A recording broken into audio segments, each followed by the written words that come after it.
I don't think so na yung insecure yung word for that. It's more on parang mas napapangunahan ka ng takot. Kasi di ba parang ang gaganda, paano ko sasabay, ganun ganyan. Ako din ulo. Naging spender na.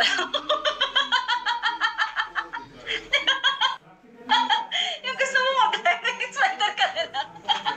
Hindi ganun talaga ako nung una. Kaya alam nyo ba, na ako dito sa Bigo, magna 9 months na ako. Pero yung first 3 months ko, yung first month ko noon, patapos na yung buwan. So hindi ako nagla-live noon. Yung second month ko naman, bihirang-bihira ako mag-live. Yung third month ko naman, nag-1 hour na ako noon. Pero sobrang bihira. Pag naka 30 hours na ako, hindi na ako nagla-live. Alam ni Zero yan. Hanggang sa inaaraw-araw na ako mini-message ako ni Zero na mag-live ka, ganito, ganyan. Hanggang sa parang nung una kasi, syempre, ganito naman lagi ang mindset di ba? Kumbaga, nagtrabaho ka, tapos wala kang sahod. Sinong sisipagin, di ba? Sinong sisipagin mag-live? Sinong sisipagin magtrabaho na wala ka namang kilig, wala ka namang sahod? Parang ganun yung mindset ko. Nung una. Tapos, nung bandang medyo, parang medyo nakakabuelo-buelo na ako, paano ko nakakapag-interact na sa mga audience, gano'n. Hanggang sa eto na, above na. Above na ng result.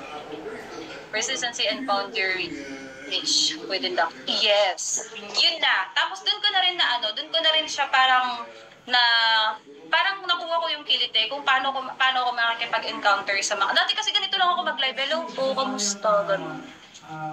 Ganda, bigay lang po ni Lord. Wala akong salamat po. Hanggang saan? Ganun lang ako mag-live. Hello po, ganun. Tapos kinakausap ko lang, ganito, ganyan. Tapos dati, 1K lang. Paiyak-iyak na ako niyan. First luxury ko may nagbigay sa akin, 1K.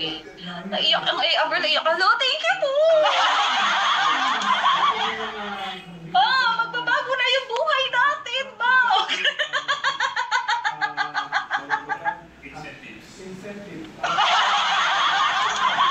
Ito na nga. Lahat ng utang sa Avon, bayaran.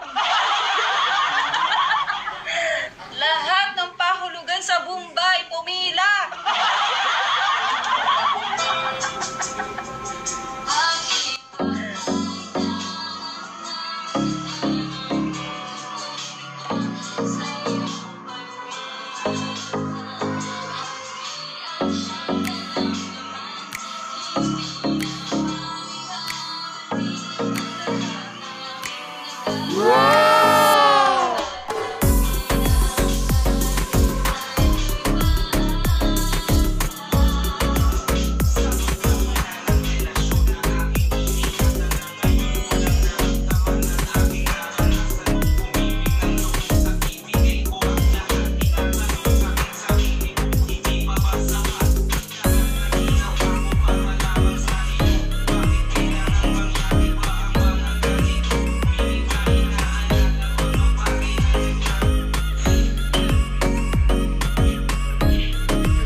Real talk na rin din. Real or pake? Hindi, real talk na lang din. Tawag dito, malaking impact din talaga ang physical appearance when it comes to live streaming. So, syempre, pag pumasok ka ng live streaming, malaking impact talaga na kahit pa paano, maganda yung panlabas mo, di ba? Kasi yung panloob mo, saka na lang malalaman yan, di ba? Pagka medyo matagal ka na yan, ikaw na yung topic. Ikaw na yung content. Hindi masama yung galing. Medyo lang. Hindi, totoo naman, di ba? Ganun naman talaga eh. Kapag sa una, malaki talagang impact ang Pero kasi sometimes, guys, kahit na anong ganda mo, kung hindi naman ganun kalakas yung humor mo, or hindi ka naman gifted talaga sa talent talaga, yung tipong nakaganyan ka. Hi, Aries, welcome. Siya, others for 40, welcome. Siya, pengin naman akong sanda. Hindi mo alam din kung kumain na. Ganun, diba? Minsan may mga makikita ng gano'n ng hosting, nakatitig lang ng ganyan. Guys, pakuntahin nyo na ako. Ipa 5-star nyo ako, guys. Yung gano'n, diba?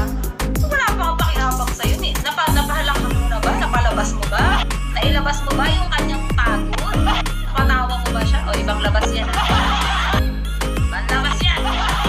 Hindi totoo, di ba? Pag ano, minsan talaga kapag yung parang upgrade lang ng personality mo, pwedeng papatok ka niyan, siguro isang taon pinakamababa.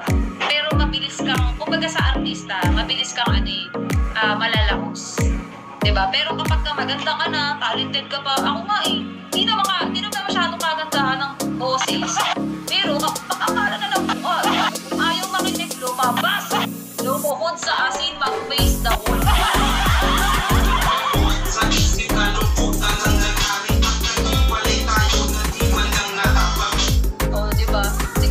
Lahat ng mga malalakas kumita dito. Di naman sila yung talagang bonggang-bongga yung itsura mapalalaki o babae, di ba? Pero, ang lalakas nila kumita kasi na-entertain nila yung tao. Pagkatapos magluto niyan, babalik naman sa iyo.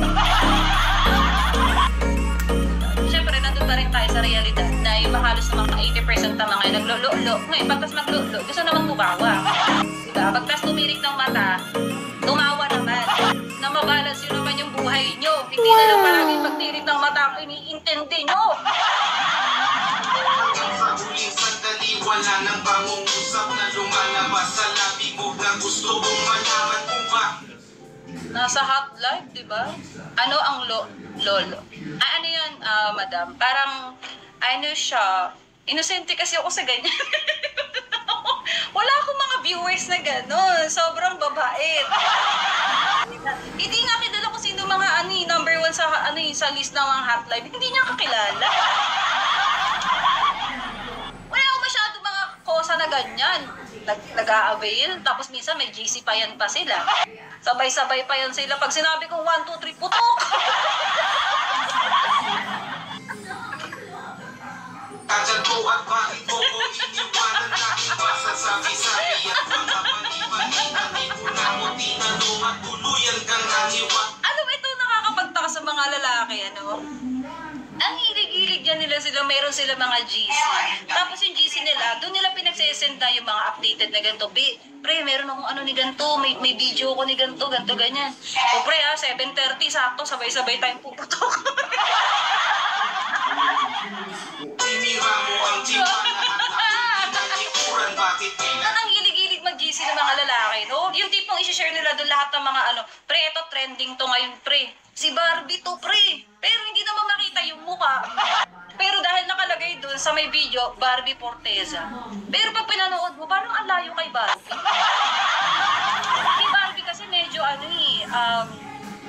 tawag dito, medyo malilito ka pa sa likod at sa harap bakit naman yan namumutok?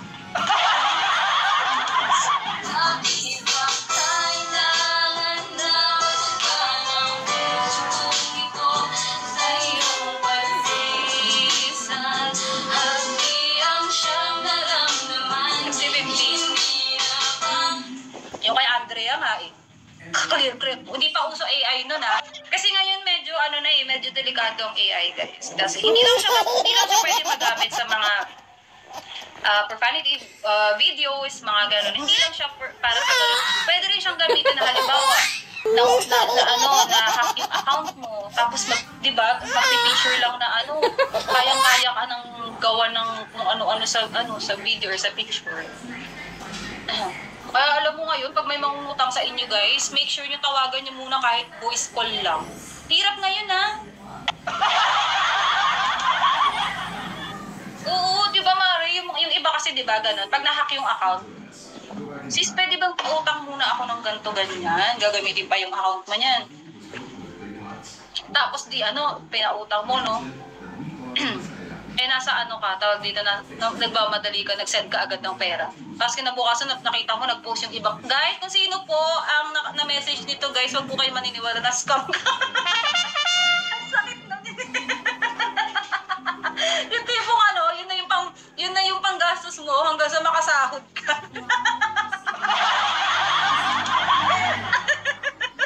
Ang sakit nun, di ba? Wala kang choice. Hindi mo pwedeng singilin yung totoong owner kasi hindi naman niya kasalanan yun, di ba? Ang sabihin mo, hindi ko mananaisip tawagan. Wala na. Pangungutang na naman kay Aling Nena.